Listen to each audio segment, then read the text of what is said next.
hey, we're trying out a slightly different location this morning because I'm kind of working to clean these shelves a little bit, which we'll get into, but that means we are placed or located right by my windows, so we'll see what the sound is because I am located on a busier street. So if it's too much, we will just make that mental note for the future, but for now, here we are. It is January, obviously, and so there is a little bit of that out with the old and with the new mentality, combined with the fact that, as I talked about in my 2023 goals video, I am kind of trying to make a concerted effort to kind of pare down my owned books just because the kind of piles are stressing me out. So I'm going to try, and the key word here is try, to get through more of my unread physical TBR as well as kind of just focus in on what I really want to keep. And this is a living collection and that changes frequently. So one, I've decided I'm going to try to do chores today. Again, emphasis on the try,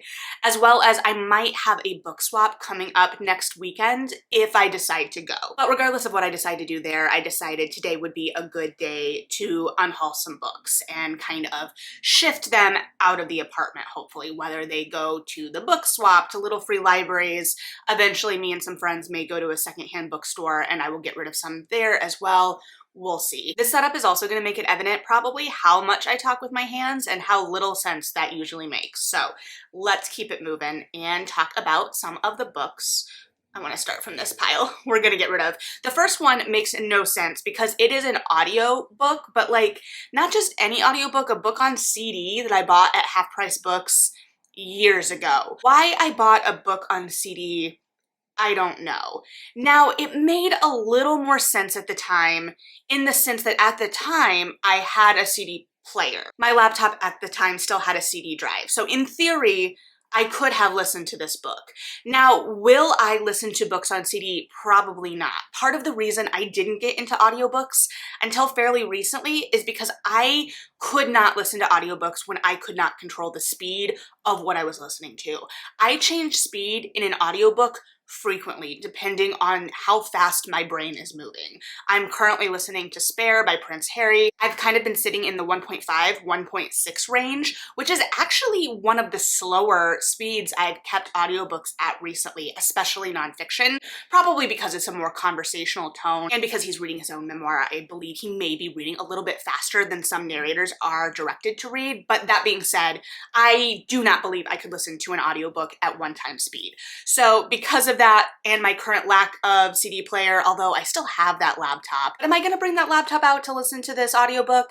No. So I will be passing on Mr. Fox by Helen Oyeyemi without even opening the plastic from when I bought it. So great success there, Melody. What were you thinking? And then I will be passing on Miracle Creek by Angie Kim. Now this is my mom's book of the month copy that I asked her to lend me. I asked for this. Well, I mean, I say that like I didn't ask for other books, and all of these books I have in theory purchased and or asked for. But yeah, I asked if I could borrow this book because it was very buzzy when it came out. I was interested, I wanted to read it, and then I didn't read it. So I think I'm just gonna have to give it back to her. I am still interested in reading this at some point, but it's part of that thing where if it sits on your shelf long enough and you prioritize other things long enough, the likelihood of going back to read it just keeps going down. So I would rather have it on a kind of digital theoretical TBR than staring at me every day. And then it can just go onto my bookshelf at home because that's where my mom's keeping all of her book of the month copies. I've asked her if she wants a bookshelf and she said no. And I said, I think you could really use a bookshelf because she has a lot of books now. And she said, no. And to be fair, I don't live in that room. So while it still houses a lot of my books, those are probably technically her bookshelves now, in the same way that the room is probably more the cat's room than my room. So I don't know, I'll give this back. And then I think I'm gonna go ahead and pass on the Mercies. I read this year. I read it for book club. It had been sitting unread in my kind of TBR stack this year, and I finally got to it. So in many ways that was a success.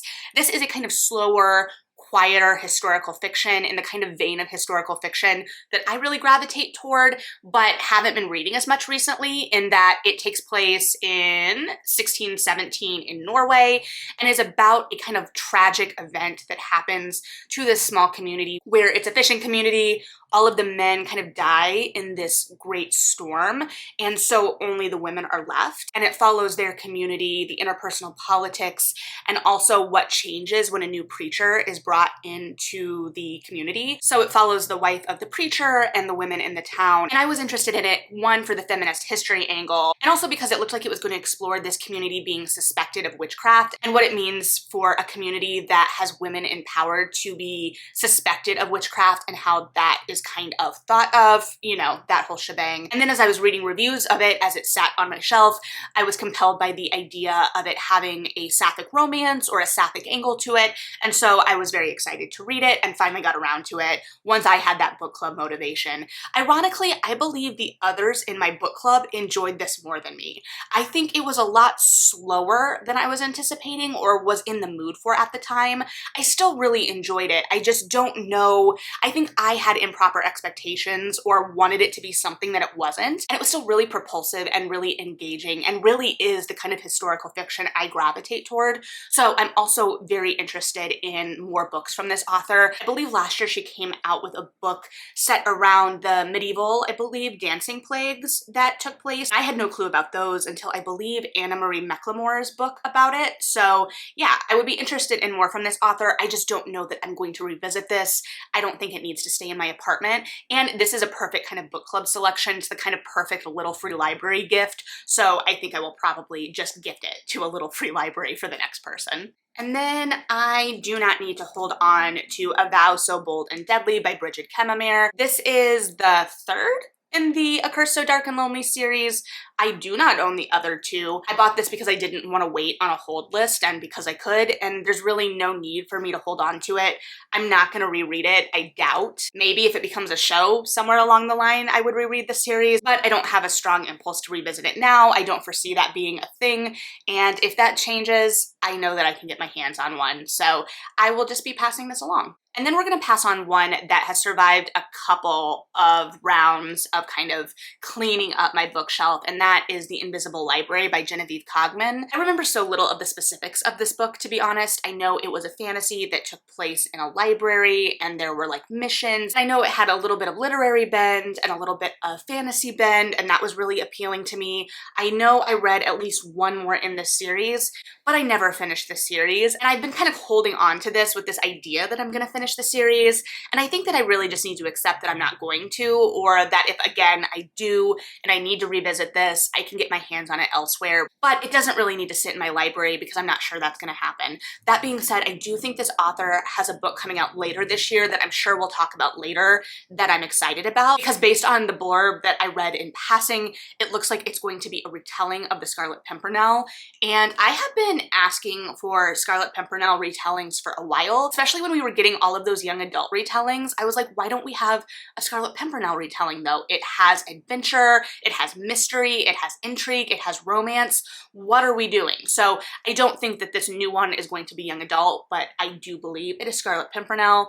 There may be some fantasy elements in there as well. I don't know, I haven't read it. So I'm gonna pass this one on and look forward to the future. Okay, and then maybe a more divisive one that I'm going to pass on, that is The Dead Romantics by Ashley Poston.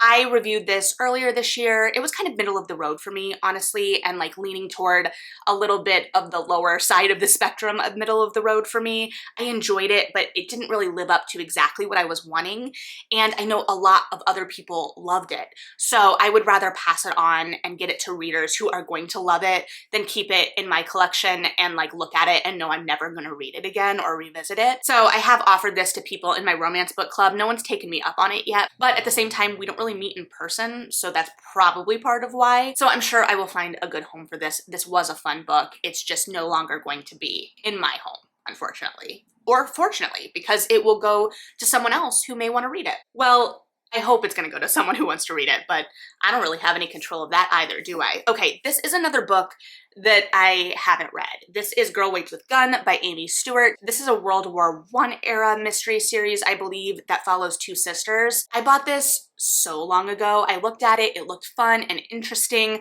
I thought my mom would be interested in reading it when I was done because it's World War I era. Like, I bought this around when it first came out. I bought this with a Barnes & Noble 20% off member coupon. That's how long ago I bought this.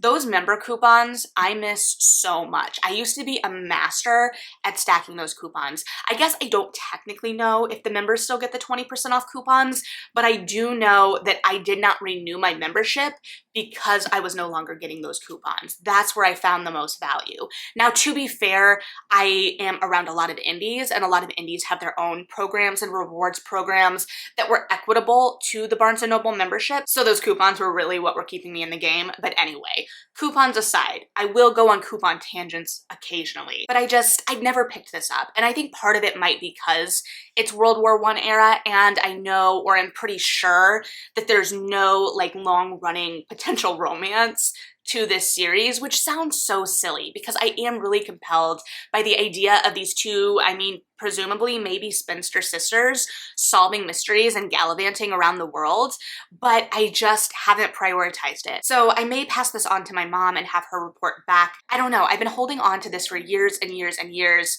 because I still feel like I need to get to this book, but I don't know if I ever will. So this may be one of those, will I change my mind? Will this stay in my apartment books? I don't know, but I feel like looking at my shelf, or I felt like when I was looking at my shelf, that it had been sitting there for a long time, and at that moment I was willing to accept that I probably wouldn't read it. So we'll see if that acceptance continues or if I continue potentially lying to myself. I can't do this without looking. Apparently with looking either. Okay, and this was another hard one in that I have read this book. It has been sitting on my shelf for a while. I didn't necessarily love the book, but it is connected. One, I picked it up at Book Expo America in 2016 when it was in Chicago, and two, it is by Amy Krauss Rosenthal. And Amy has since passed soon after that Book Expo, I think even, and she is a Chicago author, and this is a signed copy. She signed it on the actual pages, but the book itself is kind of just like more like musings, and it's structured as a textbook, but it's just like all kinds of things. And I remember when I read it, I wasn't sure what I thought about it. I don't know what I took away, but it was very much that kind of blending of like kind of musings, which I think was very apt for where she was in her life when this was written. And it wasn't bad. I just don't know that I'm going to revisit it. Amy Krauss Rosenthal, sidebar, you should absolutely pick up her children's books. They are delightful. But all that being said, I just don't know that I need to hold on to this. I don't know that I need it in my collection anymore. I've been holding on to it for sentimental reasons, and also because it's going to be hard to find in a new home. It is an ARC, so it's not something I can like take to a used bookstore and sell, in the sense that it's not going to be purposefully sought out in a bookstore space.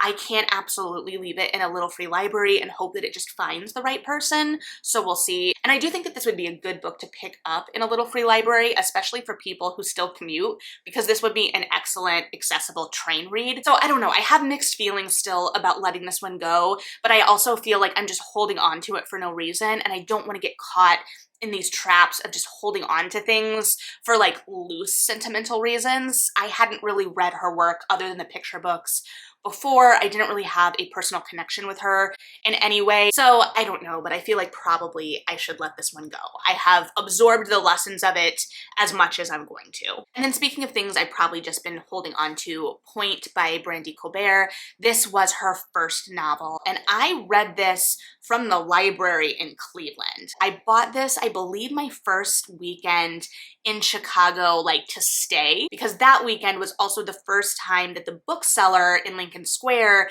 did a young adult festival. So I moved in earlier before that weekend and was very adamant about going to this book festival. I was excited for an event, and I was excited to be back in the city after a year because I did a summer at the Goodman right after I graduated college. And so I bought this book at the event after a panel with the full intention of going to get it signed later that night because there was going to be like this signing event. However, my friend and roommate also moved in the day of that event, and so like I went back to help with some of that, see her parents, you know, as there was this kind of in-between of things I was interested in this schedule, and because I didn't want to be completely antisocial and selfish on this day my friend was moving in. So I went back, and then I didn't end up going to the signing because her parents took us out for dinner, and it was like our first night or first day all together as roommates. So we were really enjoying that time together, and I didn't go back and get it signed. And I've also I haven't reread it. So I was looking at it on the shelf and I'm like, this is an important book. I don't know how much it's aged since it came out, since the landscape of young adult has shifted so much. I was still mentally considering this a new book, and I have to accept that it's not. I think it came out in 2014, which means that this book is almost a decade old, which is something I don't want to think about. So I think I'm gonna pass this on, whether it ends up in a used bookstore or in the little free library down the road, because it is across from a high school. We'll see. But I just don't think I'm going to revisit it.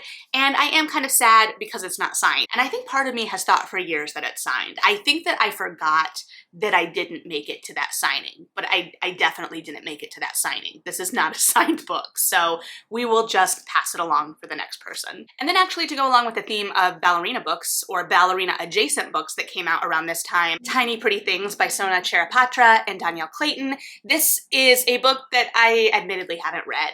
It is a finished copy. I got it at Book Expo America. I was super excited to read this book. I met the authors in a signing line by happenstance, and they were super friendly, super engaging, and I was excited to read this book, and that thing happened where I just then didn't get to it. I got so many books that weekend, and I just didn't get to it in time, and then it kept getting shuffled down the pile, and then the TV show came out, and I was like, this is my moment. I'm going to read it, and I didn't. So I've been staring at it like, you're gonna read that book. You're definitely gonna read that book. And this is another moment of probably needing to accept that I'm not gonna read that book. I'm not gonna lie, I feel kind of guilty about not reading this book, especially because I was given a finished copy. The authors were so friendly, but I think especially with there being a Netflix show, even if it's a couple years old at this point, because I've lost all sense of time and could not tell you when that came out, 2020, 2021, ish, I think, but there's still a show. So in theory, if I pass this along, it might find a young adult today who has either seen the show or is interested in the show or will read the book and then see the show. So it might still have a fresh audience in its actual targeted age group that I can get this book to, and they won't have to pay for it. So I will probably pass this along in the hopes of it finding its intended audience. All right, more book club books. I'm going to pass on 9 Nasty Words by John McWhorter. This was a fascinating book. I really enjoyed it. It was looking at the history of curse words and breaking it down from a linguist point of view.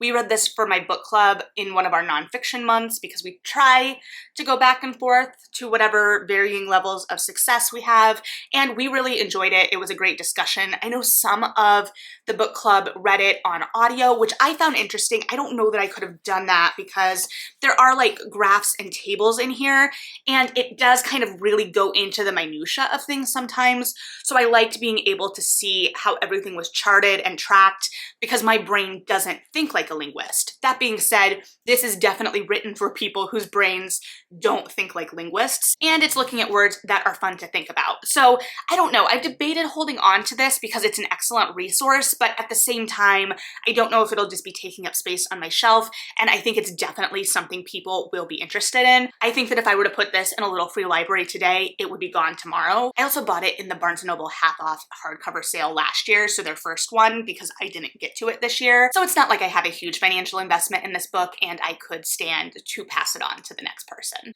All right, we're gradually making our way through the stacks, which is actually good because I was worried when I was going through the shelves that I wasn't gonna find anything to pass on this round. I was like, you really need to get rid of some more stuff, but every time you go through the shelf, it's harder because it's really stuff that you've held on to for a while and you want. So we'll see how often I can even keep doing this. Ideally, I'll be able to do it again because I'll have worked through so much of my physical TBR and I'll have things I'm ready to pass on after that. For now, the next thing I'm ready to pass on is Call Me By Your Name by Andre Aciman. I bought this to see the movie because in certain aspects, I'm still a dramaturg at heart. Depending on the movie, I'm getting better about not needing to read the book before, or if I'm like not interested at all. But there was so much conversation around this book when the movie came out, and I was a bookseller when the movie came out. So one, I bought this at a discount, but two, there was a lot of divisive discussion in our bookstore between booksellers about this book. So I wanted to be able to have my own opinion and kind of look at the movie in comparison to the book. And I'm glad I did because I found the change to the end of the movie interesting, and it was interesting to think about them in conversation conversation with each other, but I'm never gonna reread this book. So I think this was very of a moment for me. I was very interested in being part of the conversation and having an opinion at the time the conversation was happening with my peers, but it's not a story I'm going to revisit. So with that being said, there's really no reason for me to hold on to this one. All right, and then again, another book that I've had for years. Actually, I think I still have the receipt in the back of this one, the front of this one. I bought this in 2019, September 8th, 2019 to be exact, so my parents' birthday, and I have not read this. I have not read this. What else did I buy? I think there was a paperback table at the time, and I think I've read the others. Yes, I read Well Met, Bringing Down the Duke. I guess I only bought 2 other books that day. I read those. Haven't read this. It's a fantasy, a kind of portal fantasy. It involves birds, I guess, but I was really intrigued by the idea of this other world. It talked about like guarding the soul, and there was a kind of character that comes in and introduces the protagonist, presumably, to this whole other world. So I was intrigued, and it was a paperback release, and I bought it. However, I've never picked it up, and I don't know why. So of all of the unread books in these stacks, honestly, this is the one that I may hold on to. I kind of put it in this pile in a moment of like, you need to get rid of everything. You need to accept you're not going to read this. But part of me is still holding out hope on this one. So if you've read this one and you have thoughts, let me know. I would be very interested to hear if it's worth continuing to hold on to or not. But for now, I'm going to try to be conservative and try to not hold on to things that I don't need and put it in that pile. But we'll see if I change my mind. And then, speaking of, Yours Cheerfully by A.J. Pierce. This is the sequel to Dear Mrs. Bird. Yes, Mrs. Bird, which I listened to when it came out on audiobook, and I really enjoyed. And it is World War II fiction, which is not something I normally gravitate toward, but I was really intrigued by the advice column angle. I ended up buying it for my mom as a gift after I read it as well, because I thought she would really like it. So when the sequel came out, I was like, oh, I'm interested, because I really liked the first one. And you can see this is an advanced read. I won this in a Goodreads giveaway. So the fact that it's not finished, it started and not finished, is kind of spitting in the face of the Goodreads giveaways. I know how lucky I was to win this giveaway, don't worry. I've seen a lot of people speculate on whether those giveaways are real and whether people actually win them, because it is so hard to win them. In recent memory, I've won this one, and I've read Vagabonds. I do think that if you win things and then don't rate them or review them, it may hurt your chances of winning in the future, but I can't prove that. I don't know. I have no data or evidence. It's just a feeling I have in my stomach, so don't put any stock in that feeling. That being said, as I've mentioned before, I've been on Goodreads since 2007, so I 100% remember when giveaways were introduced when I was in college, I believe, or I at least remember sitting in the library late at night entering giveaways, because I would be there available as a TA, hanging out with my friends or whatever. And I remember winning a lot more when it first started, because there were less people entering giveaways, so that's just probability. But I won this one and then didn't finish it. I did start it. It was getting a little too secondhand embarrassment cringy for me. I struggle with that, and I wasn't compelled enough or invested enough to like really push through that. The first one had elements of that, obviously, because our protagonist was lying and writing these advice column letters as her boss, basically, without anyone knowing. And it was always this moment of like, when is she gonna get caught? What's gonna happen? But it was also still charming. And this definitely has moments of charm. And there is still tragedy in the background, of course, because the war is still a thing. But I was having more trouble being on our protagonist's side this time. And so I just put it down and was like, I'll read something else. I'll give this to my mom first. But then I've never done that. So I need to do that. I guess I need to put together a stack of books to pass off to my mom, if she hasn't already read it on her own yet at this point, honestly. Because this came out in like July of 2021, and she's probably already picked it up at the library by now. And then Bird Box. This was of a moment, right? This was huge, even before the show. Like, I remember at the time that this book came out, it was being talked about on all of the book blogs. It was being talked about as the book you're gonna put in your freezer, and I was intrigued, even as a scaredy pants. And I really enjoyed this book. I definitely recommended it to my brother. I think think I gifted it to him. I think he read it. I don't remember. But I'm gonna be honest, I never watched the Netflix show or movie. I can't remember. It was a movie, right? I never watched it.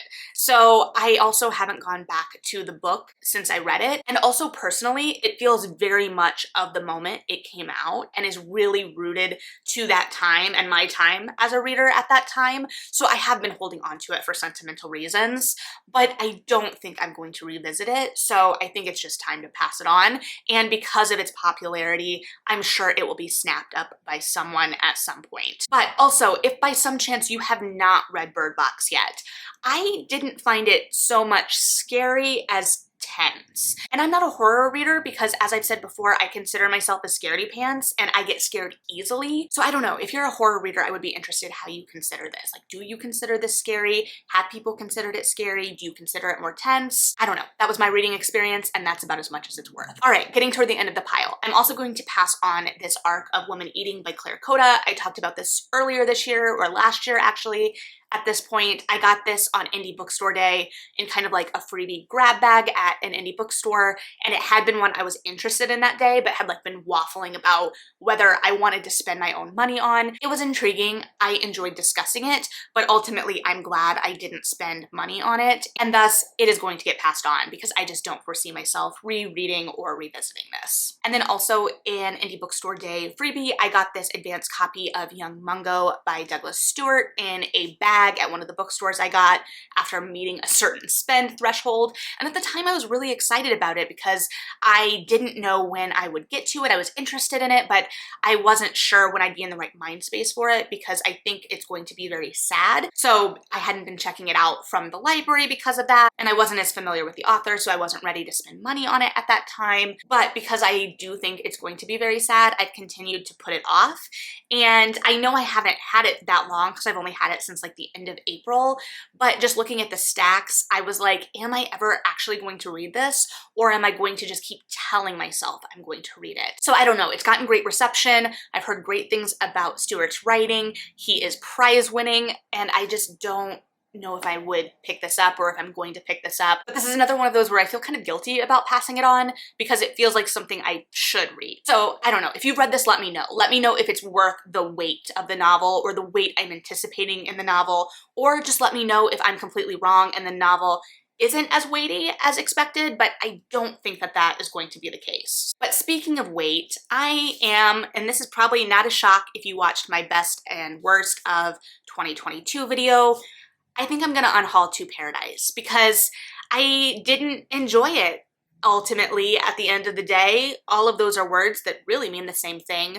It had beautiful writing at parts, but I thought that the beautiful writing was largely overindulgent. So if I didn't like it, why am I gonna let it sit on the shelf? And that's that about that, I guess. So yeah, those are the books I'm looking to kind of pass on and purge as I look to make space for new books. But at the same time, at least in terms of the books that I haven't read yet, I could probably be persuaded to keep some of those. So if you have strong feelings about any of the books that I haven't gotten to yet, let me know if you think that I should hold on to those and should prioritize reading those. I can't promise when I will prioritize reading those, but let me know. In the meantime, I should go do chores. Also, my voice is going because I went to a sports bar with a friend last night. We just went for beers and pretzels, but we forgot there was a game because I don't think about those kinds of things. And the game was very, very loud at the bar. And so I was like screaming in conversation with my friend. So anyway, I'm gonna go try to be productive, but you let me know what you're thinking about any of these books. Thanks for hanging out with me while I talked through this. Like and subscribe if you feel like it. Read something good, and yeah, bye.